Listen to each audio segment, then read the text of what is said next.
All right. So, uh, Kim, I am excited to sit down and talk to you.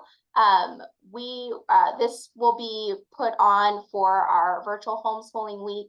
So, I'll just have you start with introducing yourself, telling a little bit about how you started homeschooling, and then a little bit about your group too. My name is Kim Anderson. I live in Waverly Hall. I have 9 children. We've been homeschooling for a little over 20 years now. This is my crew. Their ages 20, almost 23, down to 5. Um, so I had 1 college graduate and 2 are in college, 2 are in high school, then on down to a new kindergartner.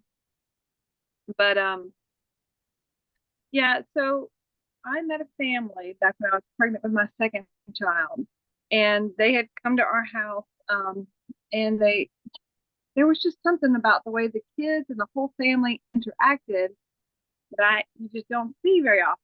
I asked the mom, I'm like, well, what is the secret? And she said that she thought it was probably the fact that they homeschooled, so um, so they had to be close with each other, and the children were not afraid to interact with an adult, and they didn't hide behind their parents. And, um, they were just very well versed, and I said, "That's what I want." So that that began our decision to homeschool. And we've sent some of them have gone to Harris County High School, um, uh, in high school, but for the most part, they've been. Well, that's a really cool story that you ran into another homeschool mom and just your interaction with her kids was something that you noticed and you were like, wow, what's different? That's really neat. So you have a large family, and I'm sure there are going to be some families that are watching this that have large families. I have 4 kids, and sometimes when you have multiple ages and stages, it's hard to juggle. So how did you juggle homeschooling a large family where you had different ages and stages? There's no perfect secret sauce, I promise. There's not. You really, I mean, there's a reason why it's called a journey, and every family is different. I know some things that worked over the years were having older kids, like one of their subjects was playing with the baby or something like. So they had to take, we usually had our morning time, especially for school. And so they would do that. But there was some years where there was not 7 subjects in our school day. There was 4 on a good day. So, and at the end of the day, it all works out. So if you're not getting in geography, if you're not getting in art, if you're not getting in Spanish, it all turns out okay. I promise. I think that could be the hard thing as a homeschool mom because sometimes we feel like we're not doing enough. And so, when we're maybe in a season where we have to kind of bring it down to, like you said, 4 or 5 subjects, we kind of feel like, oh my goodness, are we not doing enough? And I think that that's wonderful to encourage with, because I know sometimes I feel like that too. We tried to start out with Spanish and it just was not working. And so we had to kind of take that off for a while. And I've questioned, oh my goodness, like I feel like maybe we're not doing enough. So to hear you say that, sometimes that's what the season you're going to be in basically is encouraging. Especially with a new baby. Give yourself all the grace with it. I know there was a point in our homeschool where I had my 2 oldest are only 19 months apart. So I basically started them together, and that was their kindergarten year. The very next year, I ended up watching my brother's 2 children. So I had a 7-year-old, 2 5-year-olds, 2 3-year-olds, a 1-year-old, and then I found out I was pregnant. I said, Lord, I said, this first grade year is yours. We're just, because this is all I can do. And I mean, he just graduated, from college with a cybersecurity degree. second lieutenant in the Army National Guard. And the other one, just it works out in the end. You know, if you care, the mother cares, you're not going to let your kids leave your house unknowledgeable. That's important to remember. Much that you want them to know, you know, like you want them to go after the good and the beautiful and the poetry, art, music. You know, when those things slip by, because you have to learn what a noun is and how to divide, it's hard. It's a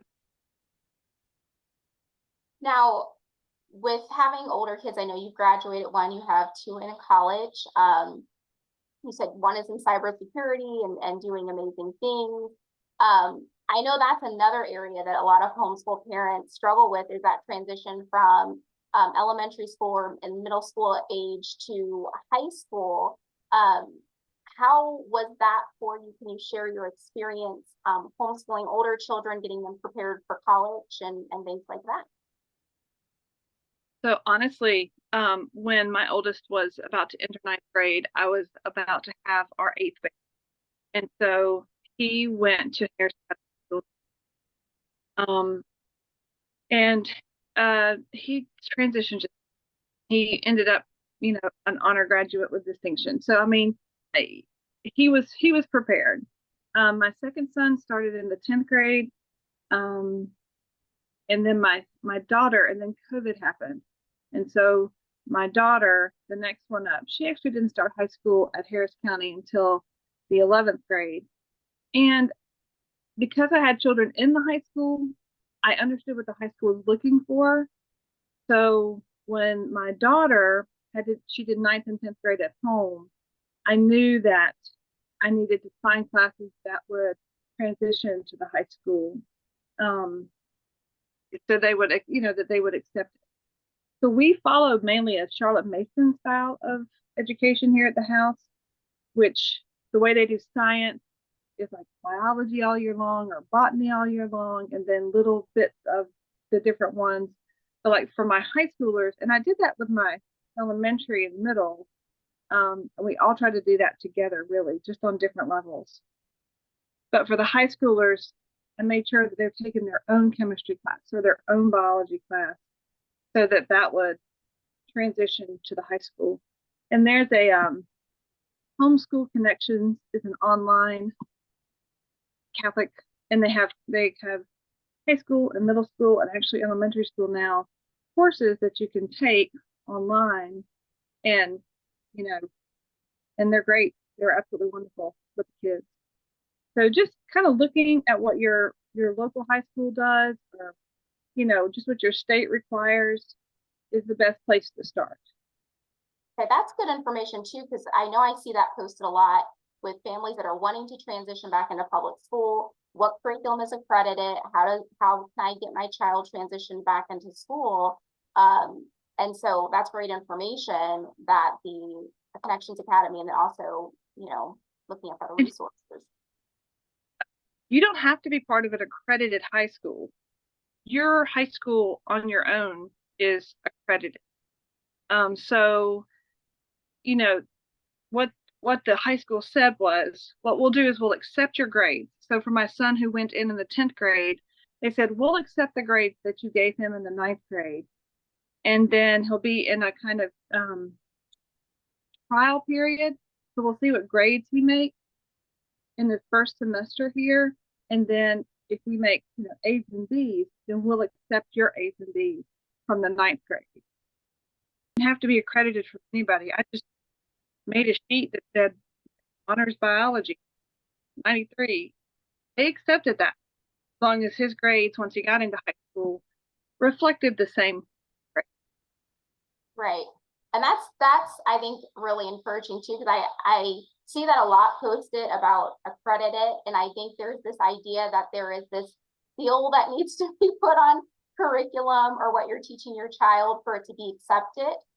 So that's good information that, you know, for those families that want to transition back or that are transitioning back, if their children make the appropriate academic grades in that public school, that will be accepted, and it will be a smooth and easy transition. And I feel like that's something maybe that isn't talked about a whole lot with homeschooling, is that transition back into school, and there isn't a whole lot of information on that. So that's good stuff. I will say, post COVID, they've made it even easier. So my fifth child, so my fourth child started in the ninth grade also, and she's done all 4 years at Harris County. My fifth child is another daughter, and post COVID, she takes one class at the high school. That's per county school system. You have to be one class in person, and um, and she runs cross country and track for Harris County High School.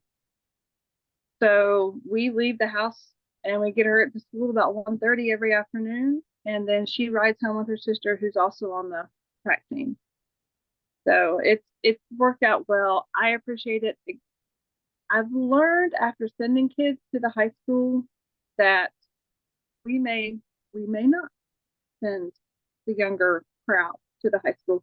Not that it was a bad education. Not that I think that their education was poor. It's difficult to like the whole reason I started homeschooling was I saw that family unity in that first family. And we have just found that sending our kids away to high school creates a disunity that, you know, we thought we could kind of overcome. And this is just me being honest. But it's been more difficult than we, so not like terrible. The kids are great. They're not in trouble. They're making great grades. It's just, again, an environment at home, you know, with the family unity that we wanted to. It's better kept intact when people are together more often. I don't know. We're all learning every day, you know. That makes sense, and I appreciate your honesty in that too, you know. And I imagine that probably breaks up the flow of your day with, you know, kids coming to and from school as well. Which And they have these, and that we have to follow by the school calendar. You know, it just, I think that's the biggest fear. yeah, the freedom and flexibility of homeschooling is definitely a big benefit to, you know, you don't have to travel when everyone else is traveling and everything's crowded, and you know. Oh, it's a thing. It's definitely a thing. Well, I was hoping that we could also dive into your group, the Columbus Catholic Homeschoolers, just maybe share a little bit about, or not a little bit, share about your group, just so that families can get the information about your group. And also, how do you integrate your Catholic faith into your homeschooling with your kids? Mm-hmm. So, you know, we integrating the faith week in the morning is we do readings from the Bible every day. Is and then religion is part of our history program. It's like history is just God's story, you know, and we integrate the fact, you know, how God, you know, went along with his people all through and still is. So that's kind of how we integrate it. And of course we do, you know, just tenets of the Catholic faith in our homeschool, because it's a church that's been around for 2,000 years, and you can't just learn that for an hour in Sunday school. You know, there's a lot to learn. But our group we meet on Fridays during the school year at Christ King Catholic Church in Pine Mountain. There's no charge. The church lets us use the facilities for free. And we're very grateful for that. The mothers teach the classes. We meet 2 to 3 weeks before classes start. And we all get together and say, okay, I'll teach a class on watercolor to the 10-year-olds, or I'll teach a class on, you know, phonics for the 5 and 6-year-olds. And so we just kind of hash out things we'd like to teach your kids, and kind of more extracurricular than basic study. You know, we don't do English, math, just the extras. And then we get to socialize afterwards with each other. We do. And if you're not, more than welcome to join. You don't have to be Catholic to join. And we've had multiple families in our group that have it. So how long does your group run? I didn't catch that. How is it all school year? Is it for semesters or sessions? We usually go from about after Labor Day, from September into early December, start up again through April or May, beginning of, May. Yeah. Yeah. COVID is nuts. Um, Maytober is what we call it. That is like that, if not worse. That is Yeah. very true. Well, that's awesome. So and that the church is in Pine Mountain. I think you did say that. So very convenient for families that are in Harris County, Troup County, Muskogee County, and I think that's all in all those surrounding areas. We have a lot of military families who come to our group because, of course, in the South, Catholics are few and far between, but the families coming in from, all over the country, they like to have somewhere where they land, where they find other families who share their faith. That's wonderful. Good. Well, I'm excited to get that information out to families so that they can find out more about your group and kind of get connected in there. Before we kind of wrap up our time, is there anything else that you would like to add or share with the families that are watching this to encourage them? I was thinking before we talked about how every family's reason for homeschooling is different, and every family's journey is going to look different. And you're going to see a family over there that does things a certain way, and you're going to feel down about yourself. And you're going to say, why can't I be like that? But remember, you are the mom that God chose for your children, and you are the teacher God chose for your children. And that makes you perfect. And what you're doing is it's just perfect for your kids and your family. That's all I would say. It took me a long time to be able to say that. I promise. Because yeah, it was always kind of nuts around here. But my youngest is 5 now, so I can say that without the babies and the toddlers breaking into everything all the time. Much for hosting this and doing this too. Yeah, I'm excited to share it. Like I said, that is so encouraging. I think such a great wise word for new and seasoned homeschooling moms because comparison is a thief of joy, and a lot of times it is hard not to compare your homeschooling journey to someone else's and put so much pressure on yourself. And I really appreciate you taking this time out of your evening to share and just pour some encouragement onto a mom who's preparing for her new homeschool season and maybe even facing a bit of doubt and uncertainty. I know this will be just super encouraging. And so uh, this is, of course, Kim Anderson with Columbus Catholic Homeschoolers. And if you want more info, you can check the digital guide that is posted.